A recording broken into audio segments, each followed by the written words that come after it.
and welcome. This is Linda Kutzer from Flow Hair Cutting Systems, and I just wanted to talk to you a little bit about a controversial bill from Idaho. It was 547. I understand it's dead in the water right now, but it brought up some subject matter that I think would need some further discussion. The rest of us in other states were watching this, and I think we need to talk about it a little bit. And what this bill was doing was it was going to reduce the hours to get a cosmetology license. And there was a lot of pushback on both sides. On the one side, the reason the bill was even brought up was a franchisee from Idaho who owns quite a few, I don't know how many franchises in that state, was, of course, probably having trouble recruiting stylists or recruiting hair cutters for their business. I'm not going to mention what business that was. Anyway, so their answer, or one of the solutions they come up with, was to maybe make it easier for people to get into this profession, and that way they would have more of a pool of recruits to fish into and to get people to work in their stores.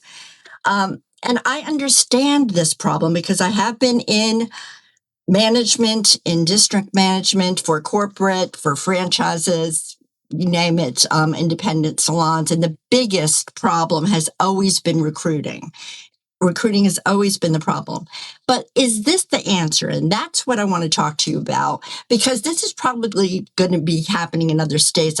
I hear Mississippi is going through some things where they're going to be revamping their license requirements, and other states are thinking about the same. So I think as industry people, we should be looking at it ourselves and asking what's the best solution.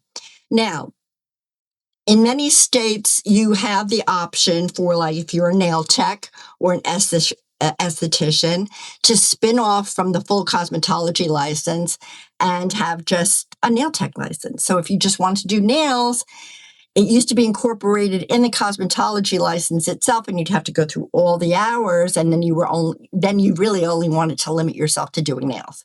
So the answer became, you had a nail tech license. So now you can just get your nail tech license, and you just have that license and you're limited to doing nails. The same with esthetician. Now, we could say the same thing could happen for just hair cutting, because a lot of these stores or salons are hair cutting only. That means they don't do the chemical services, like permanent waves, hair coloring or as hair straightening, which use a lot of caustic, chemicals. And you really need to know what you're doing to be using these things. And they also, they do have the same sanitation requirements, because we all have to keep our implements clean, our surfaces clean, and there's certain ways of doing that. And every state, again, has their own methods. But the thing is, there's no separate hair cutting license within the cosmetology license. But there is something called barbering. There are barber's licenses. Now, the barber's licenses usually have a separate state board in every state.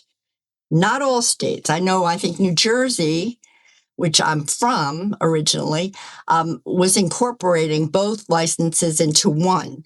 And so cosmetologists were then going back to learn shaving, because that was the only thing that they didn't have. The problem is, and then the barbers have to go through just as much training as the cosmetologist. In a lot of states, the barbering license, though, still is separate. It has a separate state board, has a separate amount of rules, and is hair cutting, and they're limited to hair cutting and shaving. So my question was always, if you're just a hair cutting shop, basically, why not hire barbers? That's a question to ask these franchises that are just doing, haircuts, if they're having that problem or issue, what the issues are. I know in one instance that I know of, one of the only problems was that the sink was not, or was too far away from the actual styling station. So, every state has these rules about where things should be and how things should be that make it difficult to have, like, cosmetologists and barbers working in the same place. And I think that might be the issue that needs to be discussed. There could be, I see no reason why not. Within the cosmetology license itself, or the cosmetology schools, a spin-off hair cutting only license, just like there is for nail techs or estheticians. And in that way, a person could go in and say, well, maybe I just want to do haircuts and let me try that. Get the license for hair cutting, go out, and maybe then they say, I'd really rather be able to do, hair coloring or whatever, and can go back to school and get the rest of the hours for the license. It's a question. I'd like to know what you all think. It could be an answer for this kind of problem, and it would be a lot quicker and easier to just go in and get a hair cutting license. What do you think? That's all for now. Thank you for watching. Bye-bye.